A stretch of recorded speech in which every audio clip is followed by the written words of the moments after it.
Well, hello everyone that is watching us. Welcome to Hashtag Eurovision. I'm here with Marta. Marta that will participate at the Supernova 2025, the national final for Latvia that will happen next year. That will choose the representative of the country at the Eurovision.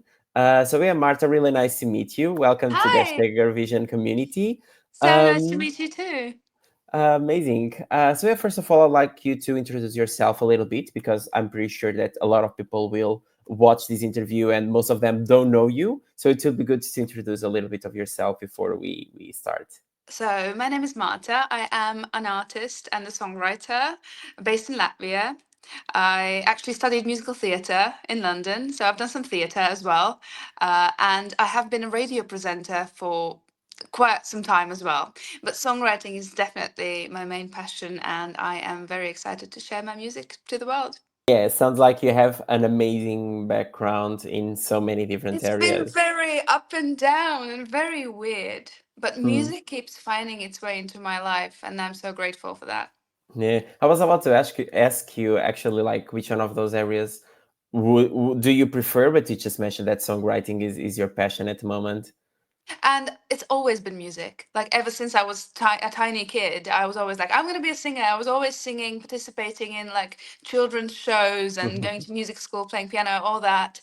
I just kind of shifted away from it for a little bit in my teens when I thought that maybe I wasn't good enough. Maybe theatre would be better. So yeah, I do love theatre as well, but there's nothing like creating a song and sharing it with someone who can relate. And actually, we can start from there. So one of the questions that I had prepared for you, it was how your experience in musical theater influenced your music and stage presence. Like, how does that your background influence the way that you see and feel music nowadays and the way that you perform? That is such a good question. And I wish I knew the answer because the thing is, I don't know what it would be like if I hadn't done that. And if I didn't have this musical theatre and theatre experience. And I think that every little thing that has happened to me in my life and everything that I've been through has affected the way I write songs and the way I am as a human and as an artist as well. And I think becoming a mum changed me a lot as well, and like overcoming things and I have experienced, enough breakups, enough heartbreaks, enough loss, enough laughter and tears and everything that I've just got a lot to say. But hopefully, some of my theatre training can help me engage with the audience. I'm hoping it does because when I'm on stage, I love chatting as well and I love sharing stories. And it's not just about the songs, I love engaging with people. That sounds fantastic. Actually, it sounds like you have a lot of inspiration behind the music that you create, the lyrics itself. And actually, it will be interesting to understand a little bit more about your songwriting process because, as you just mentioned, is your actual passion at the moment. So, if you have anything that you can share of this process, you just already shared some of your inspirations, but it would be good to know a little bit more about how do you usually work in these? If you create music often, or is something that, oh, today I feel inspired, but tomorrow the inspiration is gone. So it would be good Mm. to to That's know a little that's bit more. that's a fun question, and I could go on about this for an hour. I believe inspiration is overrated, and I think if you want to do this seriously, and if you want this to be your job, you just got to do it, even when you don't feel like it, even when you don't feel inspired. You just have to like schedule the time in, and this is where I actually like here I'm by my piano, and quite often this is where a song is born. Sometimes I'm walking down the street or whatever, doing something, and an idea pops in my head, and it's usually not a melody. Usually, it's like a combination of words, and that's often like the title. It often starts with the title or the idea. And for Lovable, with the song that I'm doing for Supernova as well, I had this idea of how dare you be so lovable, which are the main words in the chorus, and that's what I went in the session with. So I was like, guys, I have this idea. How do you feel? How do you feel about this? So sometimes I write by myself, and sometimes I co-write with others, and it's great either way. I think both experiences are good because when you're on your own, maybe even more vulnerable. However, two heads are more than one. Oh, sorry, I need to No switch worries. off the sound. And three heads is more as well. It can't be too many. But yeah, it's kind of wow. It's a journey, and there's no formula. I wish there was, but it's just kind of the only thing I can say that usually it's the idea first, and then comes melody, all the other lyrics, and all that. No, yeah, I definitely understand that the creative process, like in many areas, not only music, can be very spontaneous, or can be something that you actually prepare yourself Yeah, to yeah, improve. definitely. Yeah, yeah, and it's good that you touched the your song and the lyrics, because yeah, there's actually at the beginning of the song two lines that I actually resonates a little bit with me. Oh, tell me That I which actually ones. like. It's the "I've run out of space for anything else. My heart has been used up by you in a day." These two Those are my lines for favorite me. lines from the song. These two lines for me are like, yeah, I can relate to this. It sounds fantastic, and I really like your song. Thank you so Um, much. so yeah, and exploring a little bit more your career, and I read that you have this switch towards collaborating more with UK and Swedish Yeah. musicians, writing more in English, and I'd like to know what inspired you this change, like to change in this direction. Well, I had a big year of change last year, 2023, because like last year, where I had been writing in Latvian for 7 years. I had an EP, two full-length albums. My songs were played on radios, like I was doing performances. Everything was going well. I had my listeners. And I was like, okay, now what? What else can I do? How can I grow? What else can I achieve? Like, I am very into the concept of time. Time scares me, and it also keeps me going, keeps me motivated because I know how quickly it goes. And I was like, I need to try something. I need to try something. And just when I was kind of manifesting that, I got invited to Bulgaria to write for their biggest pop star, or at least like one of their biggest pop stars, in a team with Swedes. I'm not going to go into like how that happened, but it happened. It was a bit of a Cinderella story. I was like, what the hell is going on? How am I here? Can I even do this? And there I was writing with these Billboard songwriters and producers from Sweden, and they were like, "Marta, what's wrong with you? You are great. You can do this." And I was like, "Okay, if you say so, maybe I can. Maybe I will." So after this camp, I just decided to go full time music. I decided to start writing in English and just go all in. So I've been all in for the past year and a half, and a lot has happened. Is that like part of your goals for your international career, like expanding Yeah. throughout Europe, or outside of Europe? Who knows?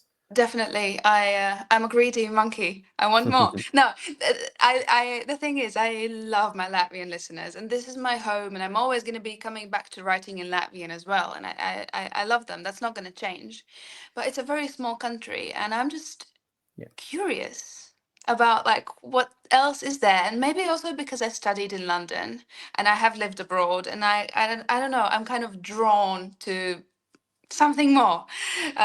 So it's been a very creative year and a half, and I feel like I've grown a lot.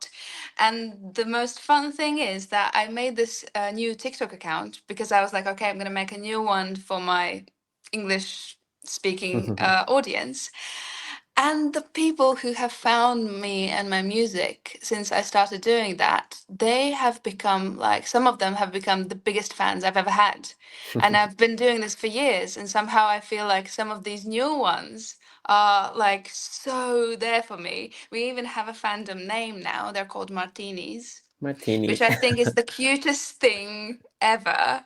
And I don't know, it keeps me going. It's hard sometimes, and sometimes I'm like, well, what am I doing? Who do I think I am? I'm just, a nobody. But then again, some people love it, so I'm doing it for them. Actually, the Martinis is something that I wanted to ask you. This international community, I would like to know how this community actually like appeared, came Yeah. about, and what role does it actually play in your career? Yeah, well, I guess we kind of like touched Yeah, we upon it. touched some of these But points. yeah, but the thing is, I was like, okay, let's just make a TikTok account. So I have two phones actually. I'm talking on one on my general phone, and this is my English TikTok account, and I made that account just over a year ago when my first English release was coming out. So I just started posting talking videos and just me lip syncing to my own songs as you do, and Mhm. just I don't know, being myself. And I remember having like 5 followers. And it was so funny because like I had no expectations and I was just excited to get 10 followers and 100 followers. And my goal was to reach 1,000 because when you have 1,000 followers on TikTok, then you can put a link in your bio. Mhm. And I remember this one time just before, like, I don't know which song that was. Another song. I didn't have it for the first song. Maybe it was the second. And I was like posting in the evening, you guys, I need your help. Like my song is coming out in a couple of days and I can't put the bloody link in my bio. Could you just please just follow me? And I woke up and I had hit those 1,000 followers. So that was kind of Oh. amazing. And then maybe not all of them are super fans. I have like 3,500 at the moment, but some of them are just, oh my God. I don't know. I don't know how the Martini thing started. No, actually, I do Mhm. know. Am I talking too much? Have we still got No, no, time? no, no, no. There's We this have time. one. Don't worry. There's this one amazing follower from Netherlands, from the Netherlands, and Okay. she kind of came up with using the Martini emoji in her username, and then it kind of became a thing. But the name, I think I came up with the name. At first, I was like, well, I want a name for you guys because you're so cool. Are you going to be like kittens or are you going to be monkeys or what are you going to be?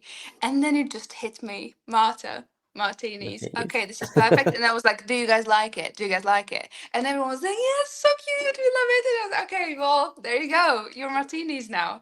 Oh, it sounds So amazing. that's like a few months ago. That's quite a fresh new thing. And I just want everyone to feel welcome. So, yeah, it's a safe space for everyone, no matter where they are, no matter what their sexuality or their gender or their religion, whatever. Everyone's welcome as long as they're nice to me and each other. Everyone's welcome. And also, it looks like it's growing Yeah. faster and faster every Well, day. Eurovision is helping. It's helping. Exactly, exactly. Like Supernova, I believe it would be a good platform to leverage your career and in international career. But before we touch on the Supernova topic, I have a very curious. I'm very curious about what I read about you describing your music as honest pop with a pinch of salt.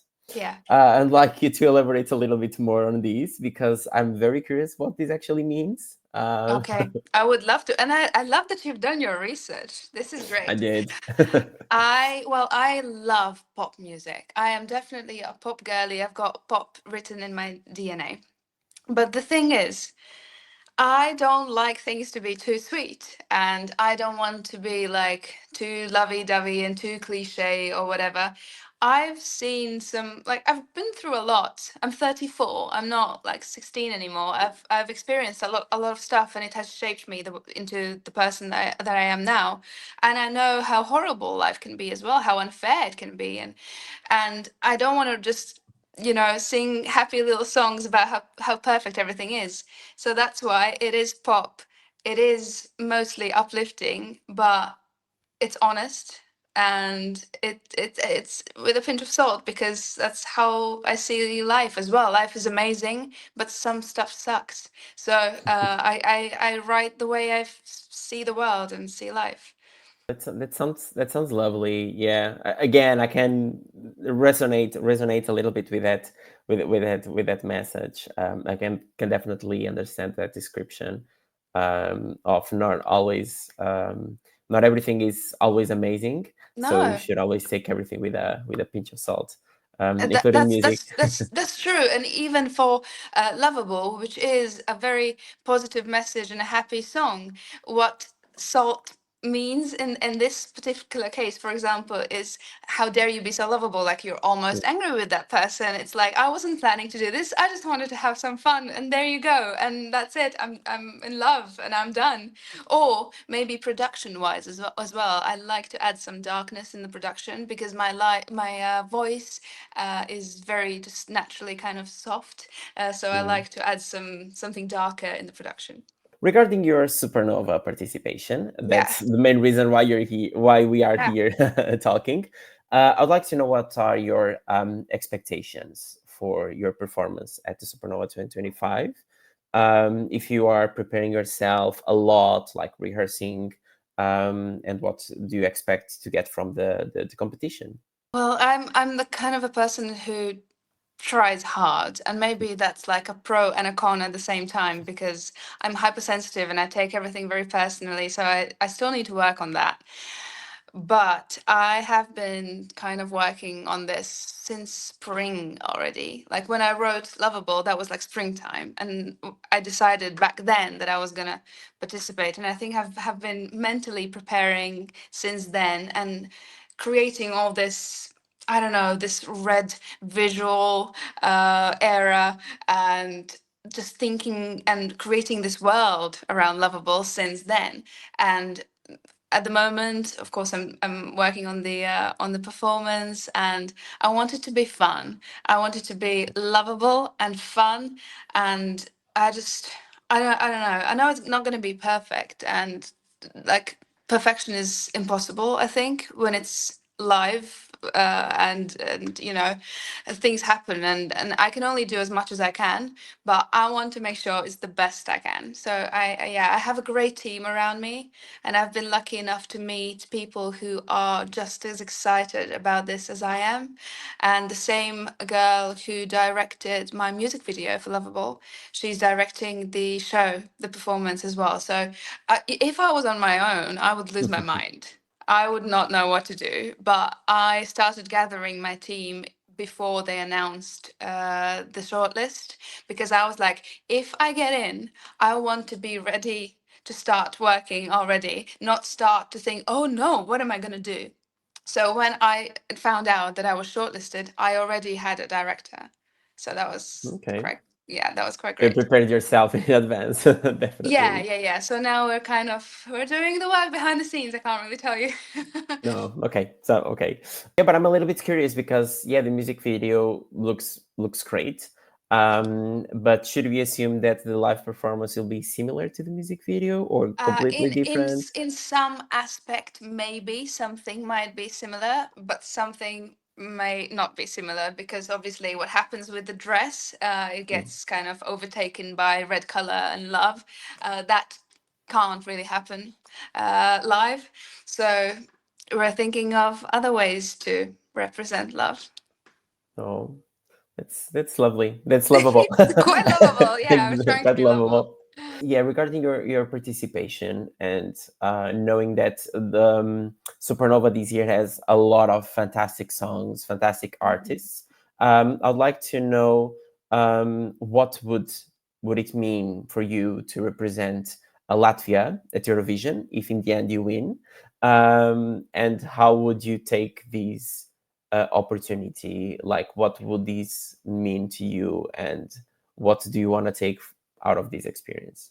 It's an overwhelming thought, and I'm almost intimidated to even let this idea get to me, because I don't want to feel disappointed when I don't win. I'm trying to protect myself, but I can't help it. I can envision, I can see it. I can see myself standing on that stage in May, and if the stars align and I'm allowed to do it, I would like to let everyone know how amazing Latvians are, how fun we are, how talented we can be, that we are, you know, a good nation to be friends with.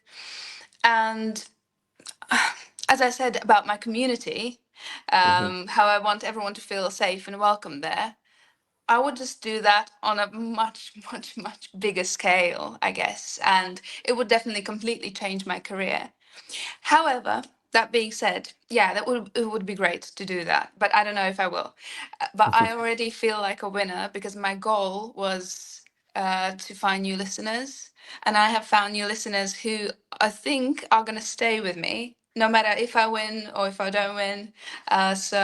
I'm a winner already, and if any more people find me, then that's even greater, you know.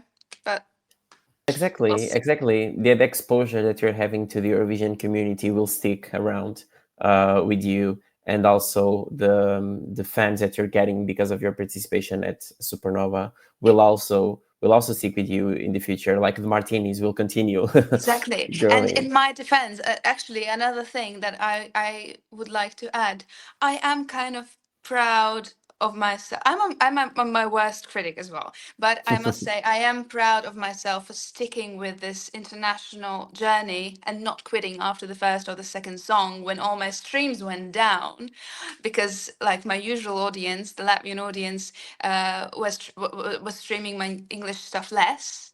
So I was like, okay, no, I'm going to push through. I'm going to keep doing it.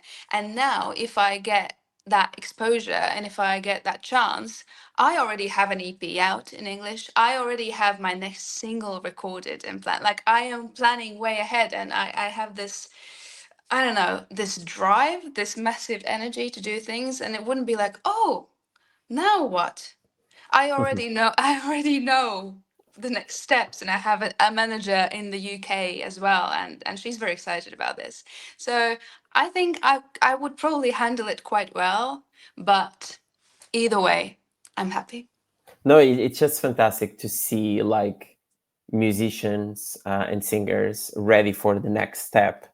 Like, okay, I'm Exactly. I'm taking the most of it. I'm making the most of this experience the best way that I can.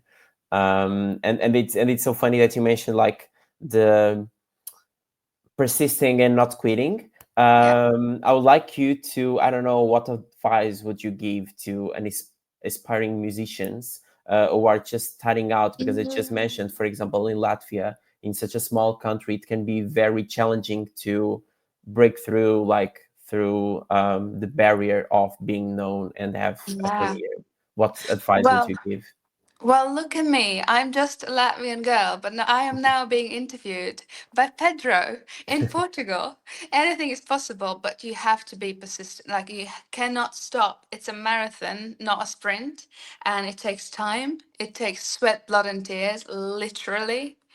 And just use technology wisely and take the most out of it. I know it can be very intimidating and stressful with numbers, with streams, with follower,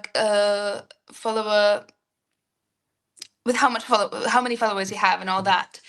But we must admit that it's never been easier and more possible to reach someone like across the world as it is now. We live literally in the world of possibilities right now, and whilst chasing, the big dream, don't forget about your first fans. Nurture them and look after the first person who believed in you, the first 5 people, the first 10 people, 50 people. Make sure that they feel loved and seen, and others are going to want to join because they're going to feel the same way. So, hope that helps. No. Well, yeah, that sounds amazing, and definitely those words will inspire many people that are just starting I hope to so. just not give And up. let me know if I can help. Like, as long as I am able to reply to comments and DMs, I do that. Pretty much reply to everyone who messages me. So let me know on Instagram or TikTok if you have any questions. Well, that's great advice. So yeah, just to wrap up our interview, since these videos will be mainly for the Portuguese Eurovision community, I would like you to just leave a quick message to the Portuguese fans that will definitely follow your journey at Supernova and potentially at Eurovision if that happens. Wow. Okay. This is always so surprising, even though it gets asked every time. Um, Dear people, please be kind to each other and have fun. Enjoy life because time goes by really quickly. And give me a chance. you might like my music, you might like Lovable or some of my other stuff, and I'd love you to join my Martini community. Well, thank you so much for your time. It was a Thank you. lovely, lovely interview. Thank you It so much was. for this You're great. opportunity. Oh, great! Thank you so much. It was amazing to have this chat with you. Really inspiring on the for aspiring musicians, but also to understand a little bit more on your career, your background, and the things that you want to pursue. I really can't wait to see your live performance at Yeah, Supernova me next too. year. Yeah, but we'll Oh, continue on our side giving you the support that you need. So thank yeah, you. thank you so much for your time, and really nice to meet you, and yeah, speak to you hopefully soon. Yeah, Great, thank you so much. thank you.